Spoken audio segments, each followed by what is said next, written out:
Stop, take a breath, and answer this for yourself.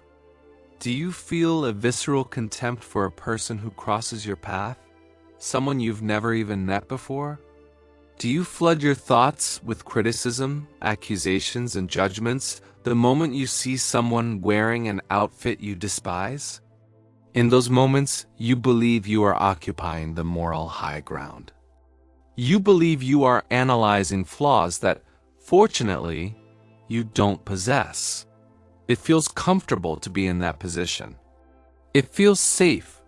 But behavioral psychology and the analysis of the human shadow suggests something far more disturbing. What you call judgment is rarely an objective observation of the other person. The vast majority of the time, it is an involuntary confession about yourself. Maybe this sounds like a punch in the gut, but you need to hear it. The world you see is not a reflection of reality. It is a reflection of who you are. If you are watching this video, it is because you may already realized that this constant irritation with other people's lives isn't to bringing you peace. It isn't bringing you justice, and it certainly isn't bringing you progress. You feel there's an energy drain, a stagnation that seems to have no logical cause, yet it persists. The truth is that the habit of judging acts as an anesthetic. It momentarily numbs the pain of facing your own inadequacies, but it charges a steep price: your own evolution. We are going to dissect now, with surgical precision, what is hiding behind your need to criticize. We are not going to talk about morality, nor about being a good person. That is irrelevant here. We are going to talk about mental mechanics. We are going to expose the 5 hidden mechanisms that transform your judgment into a psychological prison. What I am about to show you might completely change your view of the people around you. But primarily, it is going to destroy the idealized image you have created of yourself. Because judgment is not an evaluation of the defendant. It is a confession by the judge. I'm going to repeat this phrase because it is the key to everything we will see next. Judgment is not an evaluation of the defendant. It is a confession by the judge. Prepare yourself to look in the mirror. Before we begin, hit the like button and subscribe to the channel. If by the end you don't find value in this, feel free to dislike it. Let's start with the most primitive mechanism, and at the same time, the hardest one to admit: psychological projection, or what Carl Jung would call the confrontation with the shadow. You need to understand a basic rule of the human mind. What is indifferent to you does not generate emotion. If you see someone doing something stupid and it doesn't touch an open wound of yours, you simply observe, classify, and move on. There is no electric charge. But when another person's behavior triggers anger, disgust, or disproportionate irritation, the mirror effect has been activated. You aren't reacting to the person. You are reacting to a fragment of yourself that was rejected, repressed, and locked in the basement of your subconscious. Think about that coworker or acquaintance you consider insufferably lazy, the one who seems to coast through life while you work yourself to the bone. Your conscious narrative tells you that you hate him because you value hard work and responsibility. But psychological analysis suggests the opposite. He irritates you because he allows himself the rest and irresponsibility that you deny yourself. He personifies your repressed laziness. You have built an identity so rigid around being a grinder or productive that any manifestation of relaxation is seen as a threat to your self-image.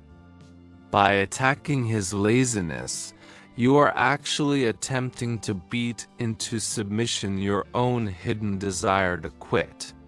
You aren't seeing the reality of the person. You are seeing your own distorted reflection in them. Judgment is the way your ego finds to keep this shadow out of the light, guaranteeing you never have to deal with your own exhaustion. But projection is just the foundation. The edifice of judgment is supported by something even more fragile: insecurity disguised as moral superiority. Maybe you know that fleeting rush of pleasure that surfaces right after criticizing someone. It's a quick relief, almost chemical. This happens because judgment is a defense mechanism of the ego. For those carrying a chronic sense of insufficiency, the idea that they aren't good enough, rich enough, or interesting enough, the fastest way to feel tall isn't by climbing their own mountain, but by digging a hole for others. The harshest judge is, in reality, the most insecure prisoner. People who possess real competence, who are genuinely busy building something of value, rarely have the time or interest to audit other people's lives. The need to criticize is the need to validate one's own existence. When you point the finger at someone's moral, aesthetic, or financial failure, your subconscious is screaming, "Look at him! At least I'm not that. At least I'm better than that." It is a trap of moral superiority. You get addicted to finding errors in others so you don't have to face the fact that your own life is stagnant. Judgment becomes the crutch for an ego that cannot stand on its own. If you stripped away your focus on others today, what would be left of you? That is the question most people avoid at all costs. And if that is already uncomfortable enough, we need to enter the darkest territory of this process: repressed envy and the concept of the unlived life. Often, what we label as a mistake in others is actually a manifestation of freedom we don't have the guts to exercise. Society domesticates us. We learn to follow rules, to be measured, to seek approval. And then someone appears who breaks these rules. Someone who is excessively bold, maybe even promiscuous or arrogant, or financially irresponsible, but who seems free. Your immediate instinct is to judge. You call the person vulgar, irresponsible, stuck up. But let's analyze this coldly. Do you judge her promiscuity or her freedom to live out her own desires without apologizing? Do you judge his arrogance or the unshakable confidence you wish you had but don't? Resentment is the feeling of the person who followed all the rules and didn't get the expected reward, while watching others break the rules and appearing happy. This generates unbearable cognitive dissonance. To resolve this, you transform your envy into moral criticism. It is easier to say the other person is wrong than to admit you are afraid to live. You condemn in the other person the courage that is missing in you. I'm going to repeat this phrase because it might help change your behavior. You condemn in others the courage that is missing in you. Once you understand these three pillars: shadow projection, the ego's crutch, and the envy of freedom, you realize that your mental courtroom is a sham. But the cost of this isn't just psychological. There is a practical, measurable, and devastating price you pay every day for maintaining this habit. And it is exactly about this invisible cost and how to stop this bleeding that we need to talk about now. We arrive then at the most utilitarian and pathetic function of judgment: the escape from the inner void. For those seeking solitude or mastery, silence is a tool. But for the untrained mind, silence is terrifying. In silence, You are forced to hear your own thoughts, to face your unfinished business, to feel the weight of your wrong choices. It is unbearable. So what does the mind do? It seeks noise. And there is no noise more seductive than the drama of other people's lives. Focusing on the mistakes of others is an ego survival strategy to avoid looking at your own rubble. It is an anesthetic. While you are busy dissecting the moral failure of a neighbor, analyzing the hypocrisy of a celebrity, or criticizing the choices of a family member, you get a free pass to ignore your own reality. Judgment is white noise you deliberately generate to silence your own conscience.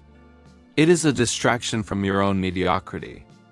Ask yourself, in the moments you were most critical of others, how is your life going? Probably stagnant. Happy, fulfilled people don't run surveillance on other people's lives. They are too busy living. If you need to diminish someone to feel big, it's because deep down you know you are small. And here enters the cold calculation that separates those who master their own minds from those who are merely spectators of life. The energy cost. Your brain has a limited processing capacity. Your mental energy, your cognitive RAM, is the most valuable resource you possess. It is the fuel you use to create, to solve complex problems, to build wealth, to sculpt your body and your mind. Every minute spent judging another human being is a minute stolen from your own evolution. It is a leak of vital energy. A master of solitude understands that attention is currency. When you judge, you are paying with your life to watch someone else's movie. You are renting out prime real estate in your mind to someone you claim to despise. This isn't just immoral. It's stupid. It's inefficient. True solitude isn't just being physically alone. It is being mentally armored. It is being so focused on your path, on your construction, and on your internal demons that the path of others becomes irrelevant. Not out of kindness, but out of stoic indifference. What the other person does or doesn't do does not alter your outcome, unless you allow it to drain your attention. Therefore, the proposal here isn't for you to become a saint. It's not about not judging because it's mean. It's about stopping being a waste of potential. The mental restructuring you need to do starts now. The next time the impulse to judge rises in your throat, don't verbalize it. Stop. Use it as data. Ask yourself immediately, what does this annoyance say about me? What shadow of mine am I seeing there? What envy am I trying to disguise as criticism? Which pain of mine am I trying to run from? Transform judgment into introspection. Retract the projection. Bring the energy back inside. The world is full of internet judges, of armchair critics, of people who know exactly how others should live but can't even govern their own bedroom. Don't be another one of them. Leave the courtroom and get back in the arena. The lives of others are a mirror. If the image is ugly, there's no point in smashing the glass. You need to change what is standing in front of it. Now, I ask you to kindly leave a comment stating whether you liked or disliked the content and the reason why. Your reflection helps other people to also reflect on the topic. Take the opportunity to subscribe to the channel to continue receiving more content like this. See you in the next video.